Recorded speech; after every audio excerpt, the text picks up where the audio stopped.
Ezekiel chapter 10.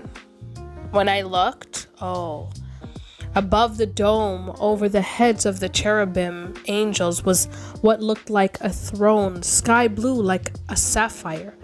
God said to the man dressed in linen, "Enter the place of the wheels under the cherubim angels. Fill your hands with burning coals from beneath the cherubim and scatter them over the city." I watched as he entered. The cherubim were standing on the south side of the temple when the man entered. A cloud filled the inside courtyard. Then the glory of God ascended from the cherubim and moved to the threshold of the temple. The cloud filled the temple.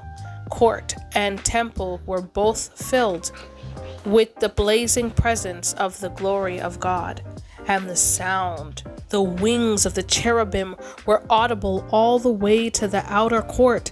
The sound of the voice was like the strong God in thunder. When God commanded the man dressed in linen, "Take fire from among the wheels from between the cherubim," he went in and stood beside a wheel. One of the cherubim reached into the fire, took some coals, and put them in the hands of the man dressed in linen. He took them and went out. Something that looked like a human hand could be seen under the wings of the cherubim. And then I saw 4 wheels beside the cherubim, one beside each cherub. The wheels radiating were sparkling like diamonds in the sun. All 4 wheels looked alike, each like a wheel within a wheel. When they moved, they went in any of the 4 directions, but in a perfectly straight line. Where the cherubim went, the wheels went ahead, straight ahead. The cherubim were full of eyes in their backs, hands, and wings. The wheels likewise were full of eyes. I heard the wheels called wheels within wheels. Each of the cherubim had 4 faces, the first of an angel, the second a human, the third a lion, the fourth an eagle. Then the cherubim ascended. They were the same living creatures I had seen at the Kedar River. When the cherubim moved, the wheels beside them moved. When the cherubim spread their wings to take off from the ground, the wheels stayed right with them. When the cherubim stopped, the wheels stopped. When the cherubim rose, the wheels rose. Because the spirit of the living creatures was also in the wheels. Then the glory of God left the temple entrance and hovered over the cherubim. I watched as the cherubim spread their wings and left the ground, the wheels right with them. They stopped at the entrance of the east gate of the temple.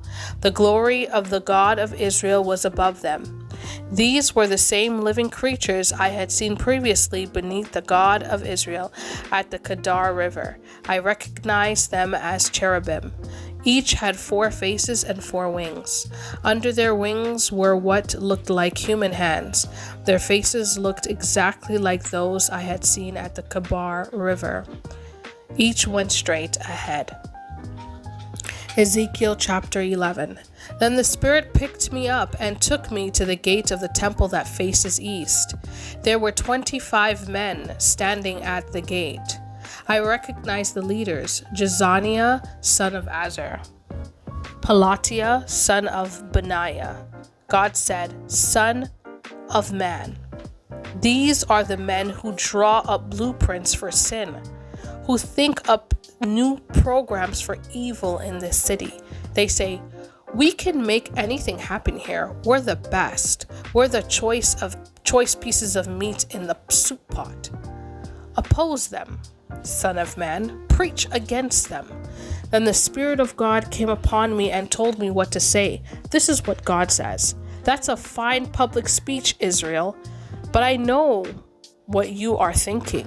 You've murdered a lot of people in this city. The streets are piled high with corpses. Therefore, this is what God the Master says. The corpses that you've piled in the streets are the meat, and this city is the soup pot, and you're not even in the pot. I'm throwing you out. You fear war, but war is what you're going to get. I'm bringing war against you. I'm throwing you out of this city, giving you over to the foreigners, and punishing you good. You'll be killed in battle. I'll carry out judgment on you at the borders of Israel. Then you'll realize that I am God. This city will not be your soup pot, and you won't be the choice pieces of meat in it either. Hardly. I will carry out judgment on you at the borders of Israel, and you'll realize that I am God, for you haven't followed my statutes and ordinances. Instead of following my ways, you sunk to the level of the laws of the nations around you. Even while I was preaching, Pelatiah, son of Benaiah, died.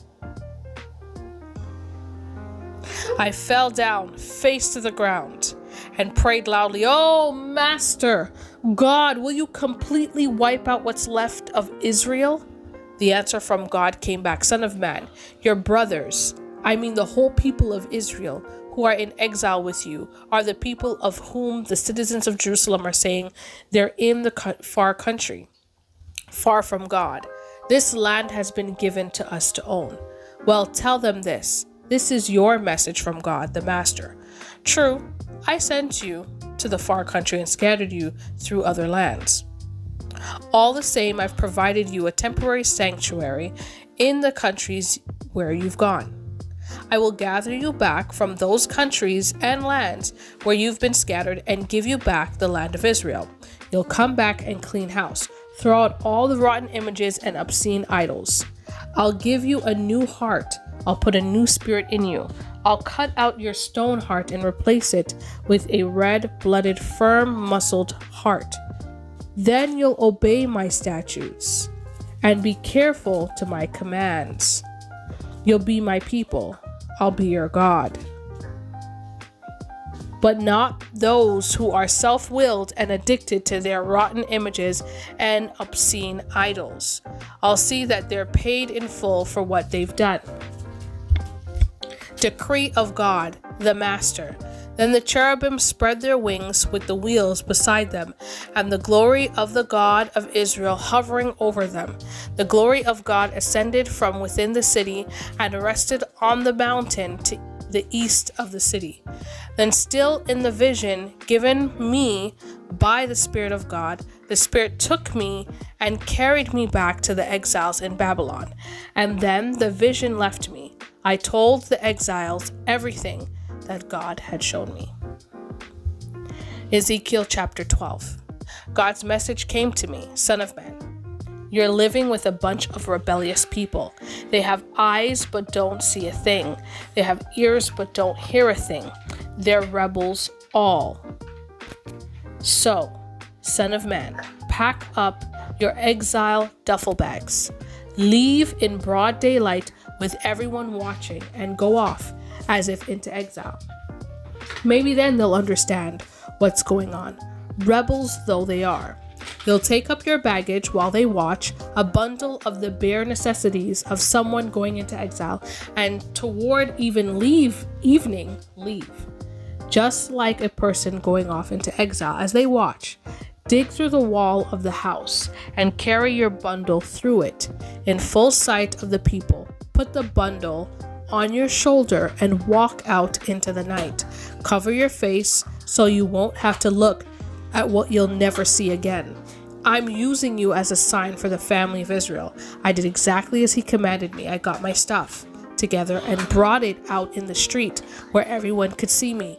Bundled it up the way someone being taken off into exile would, and then, as the sun went down, made a hole in the wall of the house with my hands.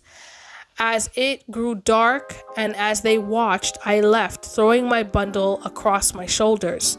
The next morning, God spoke to me. Son of man, when anyone in Israel, that bunch of rebels, asks you, what are you doing? Tell them, God the Master says that this message especially concerns the prince in Jerusalem, Zedekiah, but includes all the people of Israel. Also tell them, I am drawing a picture for you. As I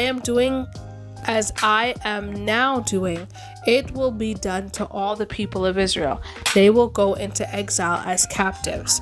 The prince will put his bundle on his shoulders in the dark and leave. He'll dig through the wall of the house, covering his face, so he won't have to look at the land he'll never see again. But I'll make sure he gets caught and is taken to Babylon. Blinded, he'll never see that land in which he'll die. I'll scatter to the four winds those who helped him escape, along with his troops, and many will die in battle. They'll realize that I am God when I scatter them among foreign countries. I'll permit a few of them to escape the killing, starvation, and deadly sickness, so that they can confess among the foreign countries all the disgusting obscenities they've been involved in. They will realize that I am God. God's message came to me, Son of man, eat your meals, shaking in your boots. Drink your water, trembling with fear. Tell the people of this land, everyone living in Jerusalem and Israel, God's message. You'll eat your meal shaking in your boots, and drink your water in terror, because your land is going to be stripped bare as punishment for the brutality rampant in it. All the cities and villages will be emptied out and the fields destroyed.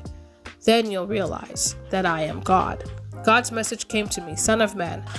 What's this proverb making the rounds in the land of Israel that says everything goes on the same as ever? All the prophetic warnings are false alarms?